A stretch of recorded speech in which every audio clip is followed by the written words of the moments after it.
আসসালামু আলাইকুম প্রিয় দর্শক বন্ধুরা। আজকে আলোচনা গুরুত্বপূর্ণ বিষয় মালয়েশিয়া কলিং ভিসা। অনেকেই প্রতিদিন জানতে চান কবে কলিং ভিসা চালু হবে, কিন্তু আসল প্রশ্ন হলো কেন এখনো চালু হচ্ছে না। চলুন একে একে করে আসল কারণগুলো জেনে নেই। প্রথম কারণ সরকার ও নিয়োগকর্তাদের সমন্বয় ঘাটতি।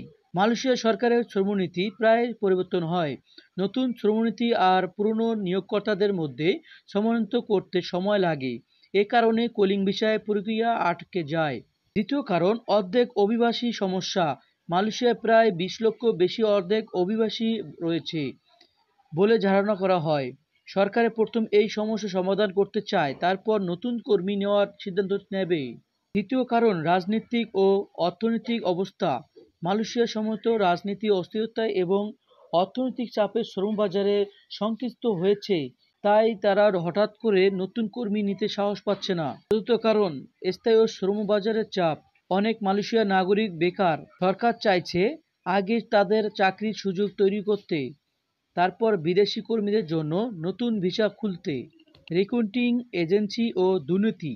কলিং ভিসা নিয়ে দুর্নীতি ও অতিরিক্ত খরচের অভিযোগে বহুবার উঠেছে। সরকার এবং চেষ্টা করেছে যেন চতুর্থ সিস্টেম এই অভিনয় আর না হয়। এজন্য পুরো প্রক্রিয়া নতুনভাবে সাজানো হচ্ছে। প্রিয় দর্শক, দেখা যাচ্ছে কলিং ভিসা বন্ধ থাকার পেছনে অনেকগুলো বড় কারণ রয়েছে। পাসপোর্ট ছিল না আগে, তো ওই পাসপোর্টে সব গলা কাটা পাসপোর্ট করে বাংলাদেশের মানুষজন মালয়েশিয়াতে চলে যেত। এটা এত বেশি ছিল, অন্য কোনো দেশকে এটা করে নাই। সব দেশকে শ্রমিকরা পেত মাল্টিপল ভিসা, আর আমাদের দিচ্ছে না মাল্টিপল না, একবার ঢুকতে পারবা, বেরো আসলে ঢুকতে পারবা না। কেন? আমাদের এটাকে সবচেয়ে বেশি লোক গলা কাটা পাসপোর্ট নিয়ে গিয়ে চলে গেছে ওখানে। তাহলে আমরা কি করবো এখানে বলেন? স্থায়ী বেকারত্ব এবং দুর্নীতি অভিযোগ।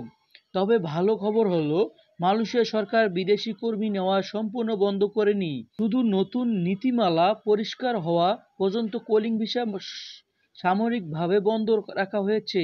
তাই আপনারা হতাশ না হয়ে আপডেটের জন্য অপেক্ষা করুন।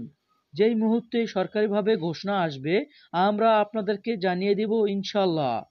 আজকের ভিডিওটি যদি ভালো লেগে থাকে অবশ্যই লাইক দিন, কমেন্ট করে আপনাদের মতামত জানান।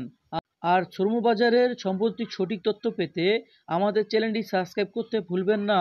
ধন্যবাদ সবাইকে।